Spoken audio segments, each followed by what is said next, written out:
BitChute or coffee. I'm thinking like, oh, these people are all a bunch of tools, but their side, our side. We had some idiots on our side also, so stupidity kind of has a way of making its way around. Okay, so Heather Antos, idiot still would bang, 10 out of 10. Heather Antos versus Dean Cain.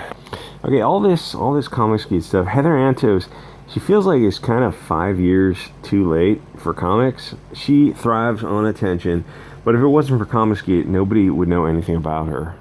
She loves comics. She loves Marvel.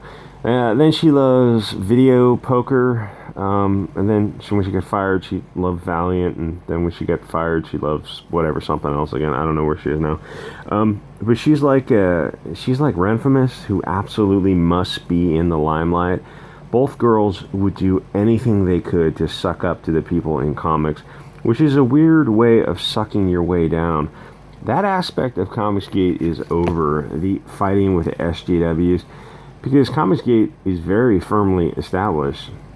Ethan and Myers have sold a lot of comics, and so have Malin and Mike Miller and Doug TenNapel and R.T. Bear and that guy that Angleton asked if he was going to die. I can't remember that guy's name. Comicsgate is not going anywhere. They're selling t-shirts and toys and just whatever. There's a big market out there, mainly because of people like Heather Antos. So, it's funny.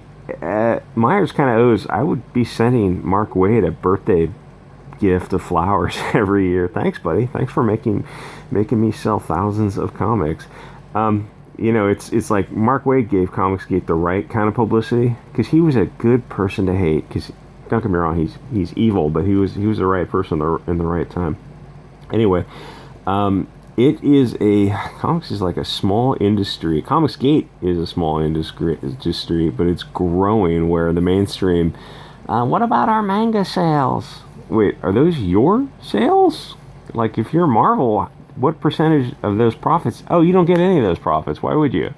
Because it's a Japanese company, you idiot. What a weird flex to say the automotive industry is doing fine. Oh, yeah, but how is Toyota? Oh, Toyota's down. But don't you work for Toyota? Well, yeah, but the automotive... Okay, you're just an idiot. This doesn't make any sense. Comicsgate isn't fighting with SJWs anymore because what's the point? Their stuff just flat out sucks. They have some huge name recognition, and they can't do anything with it. I mean, name recognition to the point where, like, people who don't even like comics can tell you, oh yeah, I know this character. It's like, well, how was it selling? It's not. It's selling like Captain whatever is selling 25,000 copies in a country of 1/3 of a billion people. They had a race car, and they decided to hook up a trailer and start every year. They just start adding more and more SJW propaganda on the trailer. None of it makes any sense. That's not what race cars are for.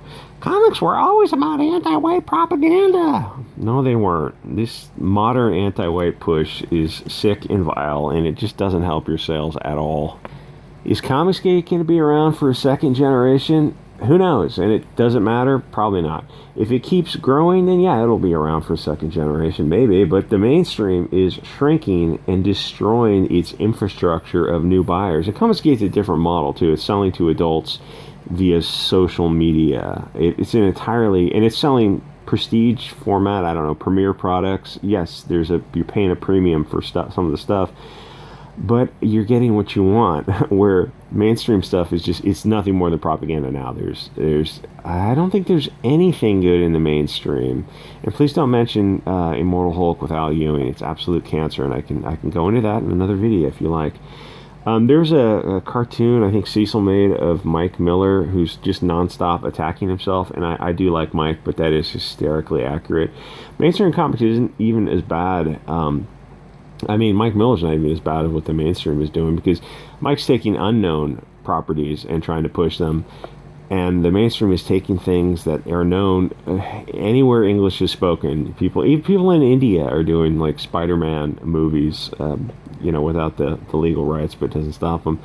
Taking big name recognition stories and deliberately ruining them. The character's only purpose to them is to further propaganda. These people got into comics with the idea of imposing their Bolshevik nonsense on the world of comics, even to the detriment of sales. We're going to totally own those chads with left-wing propaganda. Wait, is that going to hurt sales? We're beyond sales. Okay. Even at the detriment of the core of the character. You get Captain America who's fighting blonde American nationalists. That doesn't make any sense. Those people are the good guys. They are America. You have Ms. Marvel arresting blonde 4chan type characters without due process or a warrant or under color of authority. He's an American engaging in constitutionally protected activity. Ms. Marvel is acting as a terrorist, kidnapping him. Or you get the Iron Man ripoff, Riri Williams, Ironheart, who steals a suit. She's a girl who steals a suit, but she's a genius. Well, she's a genius. Why didn't she just invent her own? That's the most pathetic thing ever. It's like Iron Man made his own suit. Riri steals a suit, and that's your character. That's all SJWs can do. Is like they're just parasites. They worm their way into something and say, "Look, we're as good as the original." It's like, oh yeah, well, why'd it go 12 issues? And then she acts like a sociopath who's fighting blonde straw man, whose only purpose in the comics is to be a straw man. It's like you'll never see blonde people act like they do in comics, where every page of a comic is the same thing.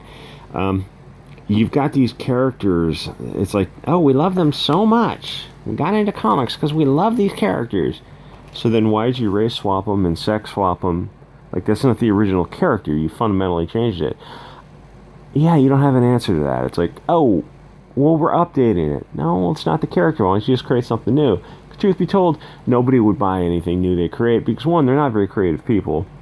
Left-wingers in the old days, yes, they used to be much more creative. The difference is, I don't know, people in general are dumbing themselves down, but nobody wants to put in the footwork. It's like, okay, well, it's going to take 10 years to build this character, so you might as well start now. No, they're not going to wait for that. They just want to swap it out now. So they don't build a foundation, they just swap out a character, and it's just crap. You're just putting crap in front of people, it doesn't sell, so what happens? The retail sellers suffer, and they swap themselves into another business, so the infrastructure starts dying. What happens to the next generation of buyers? Well, there aren't any. But that's where Comicsgate steps in. It's like you've created something so toxic in mainstream left-wing comics, people like Heather Antos and Mark Waid and Ron Mars. And Ron Mars was doing an interview on some guy's channel the other night. Like, Nerdette and I were the only two people in the chat, and she asked me, oh, are you going to back his crowdfunding campaign? I go, no, Ron Mars blocked me on Twitter. Why would I back his campaign? Like, they didn't delete the comment, but I don't think they knew what to do with it. It's like, yeah, Ron Mars, you're giving an interview, but you blocked a lot of us because we followed Bounding into Comics or Bleeding Fool or somebody else. It's like, you're selling a product, but you block potential buyers, and you just generally come across like a total cunt. Don't talk to people that way when you're selling something. I mean, that's insane to not, I'm just going to block these chads who followed a news site, Bleeding Fool or Bounding. Those are news sites. Oh, well, I'm just going to block 50,000 customers. Okay, hey, good for you guys. Good for you guys. Just keep effing yourself in the eye. Anyway, like, comment, subscribe, guys. I'll see you all next episode.